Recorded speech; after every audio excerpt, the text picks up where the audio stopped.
Copébat est une coopérative d'activité et d'emploi spécialisée dans les métiers du bâtiment. C'est un statut très particulier qui permet à la fois à l'entrepreneur d'être autonome et qui lui permet aussi d'avoir un statut protecteur de salarié. Copébat regroupe une bonne vingtaine de métiers différents.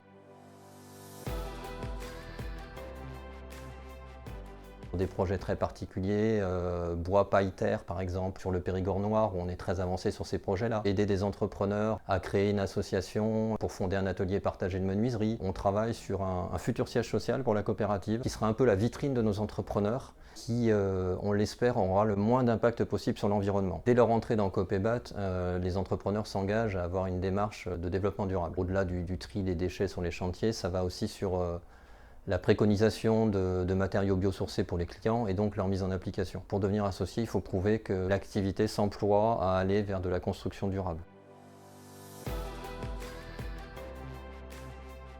On a formé des entrepreneurs à la RSE Scope BTP et on a des projets phares, mettre en place une politique d'achat responsable, explorer un petit peu toutes les pistes pour permettre aux entreprises de trouver de la main-d'œuvre. On a eu un certain essor depuis 2017, important parce qu'on fait pratiquement plus 20% de chiffre d'affaires tous les ans. De plus en plus d'entrepreneurs souhaitent rester dans la coopérative parce que je pense qu'ils trouvent un cadre bienveillant et que ça leur convient de continuer selon ce mode d'entreprendre.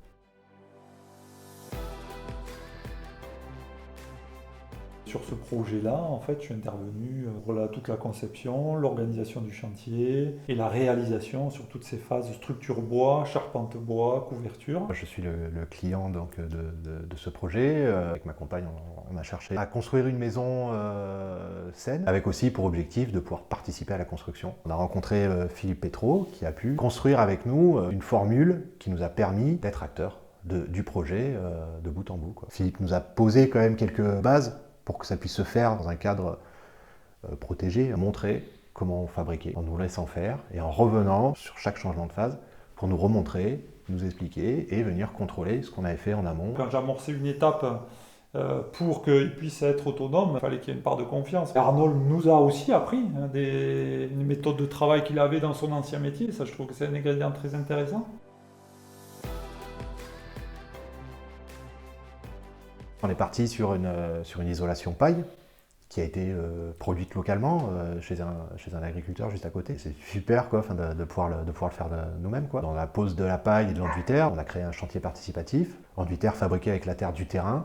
Et on a pu aussi en parallèle fabriquer des briques en terre crue, fabriquer 700 briques. Avec Abel, on s'est régulé ensemble dans notre fonctionnement, comment on allait construire la maison. Je trouvais symboliquement le fait qu'on fasse l'assainissement en premier, je trouvais ça très fort, quoi. Je travaille essentiellement le bois, donc je fais de la charpente et un peu de couverture. Mon rôle, c'était plus de faire le lien entre Philippe, qui ne pouvait pas être présent tout le temps, donc le lien vraiment pratique sur la mise en œuvre de sa conception, et Arnold, du coup, qui voulait faire, mais qui n'avait pas la connaissance, la pratique que moi j'avais eue sur le chantier auparavant. Ça nous a pris à peu près 7 mois. J'avais un peu fait toutes les étapes, mais de manière détaché, et j'avais jamais fait la construction d'une maison du début à la fin.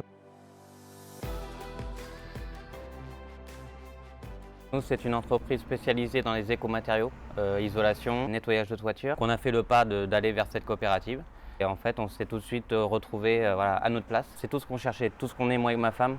En fait, on l'a retrouvé dans cette coopérative et on cherchait quelque chose de nouveau par rapport aux produits biosourcés. Les produits de demain qu'on utilise aujourd'hui et qu'on arrive à porter à notre petit niveau de plus en plus sur tous nos chantiers. Ramener, j'ai envie de dire, une femme dans le bâtiment avec la COP, ça a tout de suite aussi plu. Pour avoir fait du secrétariat, je suis pas faite pour rester derrière un bureau. J'aime vraiment être sur le terrain. Mon papa est peintre décorateur et j'ai toujours mis la main à la pâte.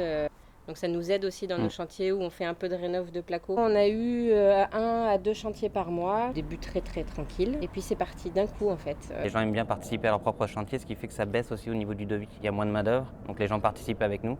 Et ça aussi, ça fait quelque chose que tout le monde ne propose pas. Un charpentier va voir que l'isolation ça va pas, va nous envoyer chez ce client et ainsi de suite. Nous, si on voit qu'il y a au niveau de la charpente il y a un souci, on envoie vers la COP. On a des fournisseurs vraiment de produits biosourcés. Il y en a très peu, mais le peu qu'il y a nous envoie aussi énormément de clients.